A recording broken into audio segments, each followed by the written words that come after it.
Hello, I'm Marilyn DeSilva.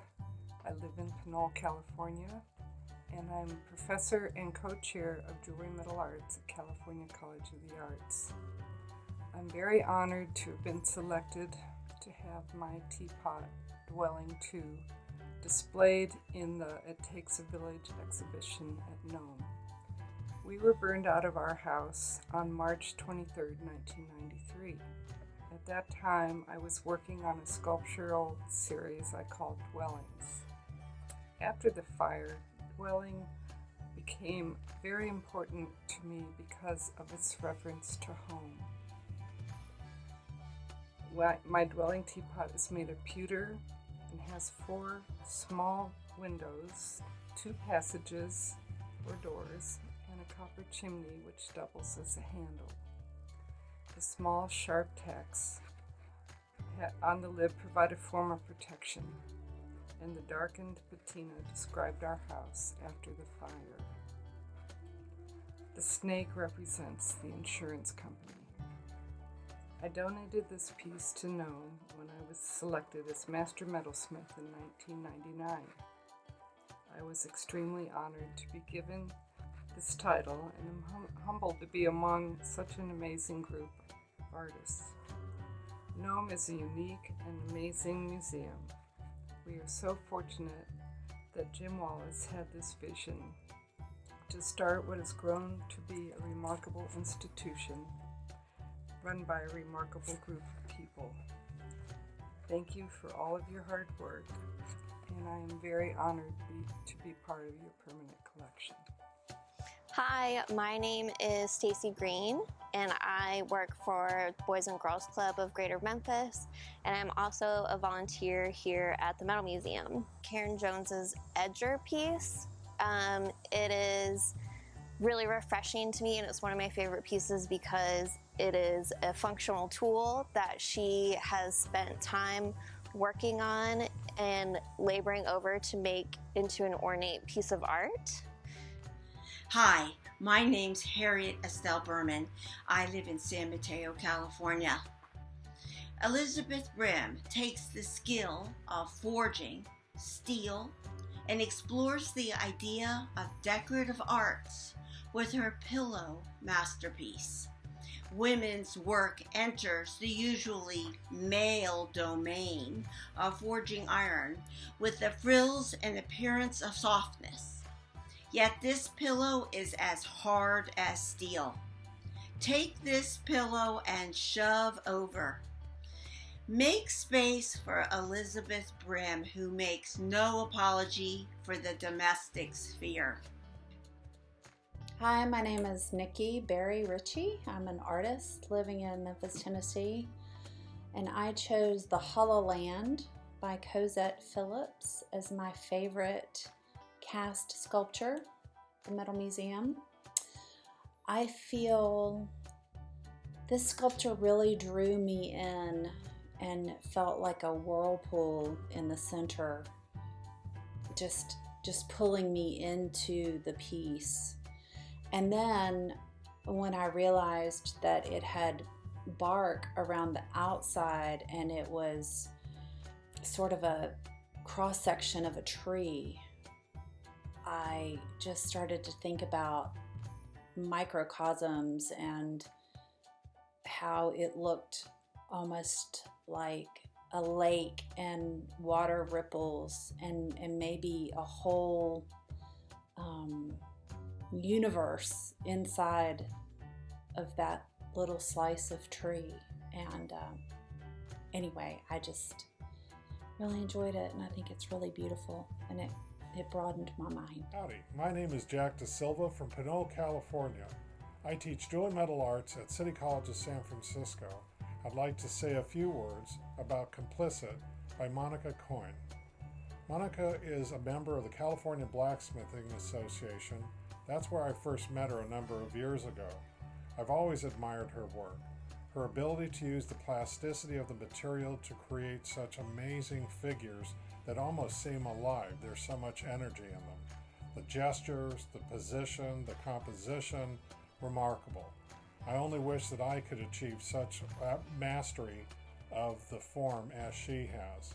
I am thrilled that she is part of the It Takes a Village exhibition at Nome. Take care. Hi, I'm Teri Sauer, and I'm from Catawba, Kentucky. I chose Seth Gould's lock, and I chose it for a few reasons. First of all, it's a beautiful piece, but it spoke to me on a level of function that made it my choice. As an artist, and even before, I need to understand how things work. I appreciate what one moving part does to impact another moving part and the final outcome.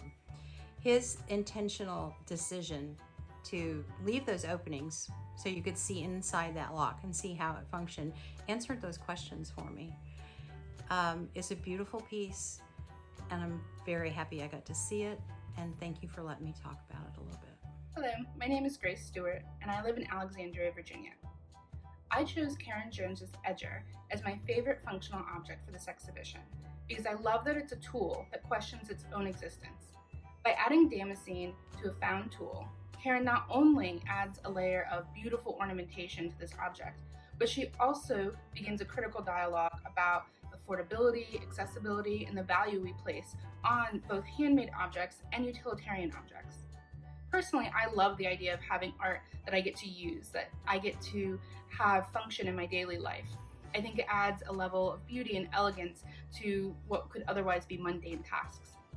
I also love the idea of being surrounded by objects that make me think critically about the things that I value and about how I interact within society and with the objects all around me. Howdy, my name is Jack DeSilva. I live in Pinole, California with my wife Marilyn DeSilva. I teach dual metal arts at City College of San Francisco. I'd like to share a few thoughts about the wonderful bracelet by Mary Lee Hu. I first learned of Mary Lee's work when I was studying with Marcia Lewis at San Jose State in California.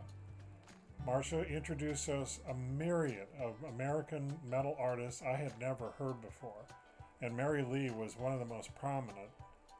I had an opportunity to meet Mary Lee and get a chance to ask her about her work, the fine weaving that she does in using textile techniques with fine silver, sterling silver, gold, wire, as she did in this bracelet. Her craftsmanship in her design is unbelievably remarkable. The detail, the little tip-to-tip 26 gauge soldering that she's doing of the wires that she then weaves together, remarkable. I asked Mary Lee if she had any advice for me when I had just finished my MFA from Indiana University in Bloomington, Indiana. I was concerned about how do I make my mark in the world of metal arts. And Mary said to me, you know, Jack, don't even worry about that. You just keep your nose to the grindstone, keep your work growing, keep working, and all the rest of it will take care of itself. I have to say it's one of the best pieces of information that I had ever been given, and I will always be grateful to her for her telling me that. Hi, my name's Harriet Estellberman. I live in San Mateo, California. For cast sculpture, I appreciate the minimalism and exquisite form from Tom Joyce. He rejoices in the natural texture of iron. Sometimes less is more, and far more difficult to achieve. Hi, my name is Kate and I live in Russia. A work of art is the unique result of a unique temperament. Its beauty comes from the fact that the author is what he or she is. And it has nothing to do with the fact that other people want what they want.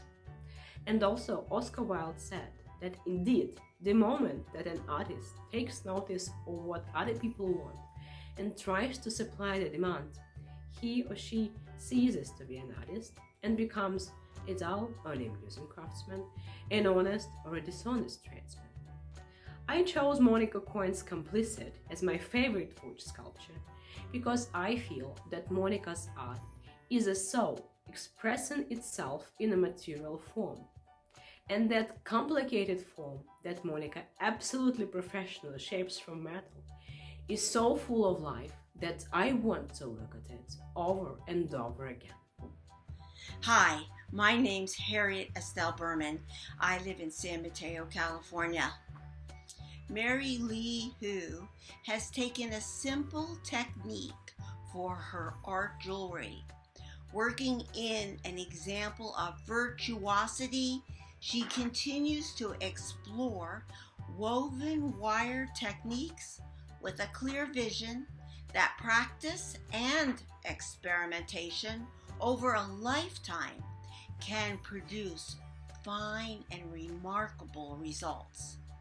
There is no compromise in dedicating effort and hundreds to thousands of hours in one piece. Yet she finds an audience that will support her work. My name is Judith Durkis, and I am a visual artist in Memphis, Tennessee. And I chose Hide and Seek by Helen Church because the vessel seemed to be something that was so intriguing that I had to see it in person. And then when I read about how some of the materials, the fact that colored pencils were used to create the patina drew me in again, because I work with colored pencils, and I've never worked with colored pencils on metal, and so I'm very interested in seeing that. Hi, my name's Katie, and I'm a jeweler in Halifax, Nova Scotia in Canada. And I chose Dorothy Sturm's Plique Azure brooch and earrings as my favorite jewelry piece in this exhibition because of her beautiful combination of balance, movement, color. And also, if you've ever tried Plique Azure, you'll know it can be a tricky technique, and that's very impressive, and also showcases her history in stained glass making. I think you can see that coming through here. So yeah, the reason that I chose these works is that I love the playful and expressive nature of the pieces, and I hope you do too. Hi, my name's Harriet Estellberman. I live in San Mateo, California. For this medal survey, I have been introduced to Alexandra Aguadello, but thought her rendition in silver of a cactus had the soft and firm undulation of a real cactus plant. It had an organic feeling that is difficult to achieve when working in metal. My name is Eric Reeser, and I'm coming to you from Manhattan, Kansas, and I voted for Harlan Budd's Kylix piece as my favorite object in the vessel category. The Kylix was once used by the ancient Greeks as a wine-drinking vessel, usually adorned with some type of decoration, usually referring to Greek mythology. Harlan has taken this functional object and transformed it into a modern-day decorative object by using the process of enameling to embellish the surface. Harlan's maple leaf Kylix vessel is a perfect example of his extraordinary attention to craftsmanship merged with contemporary imagery to create the appearance of leaves floating on the surface of water. Thank you very much, and stay safe.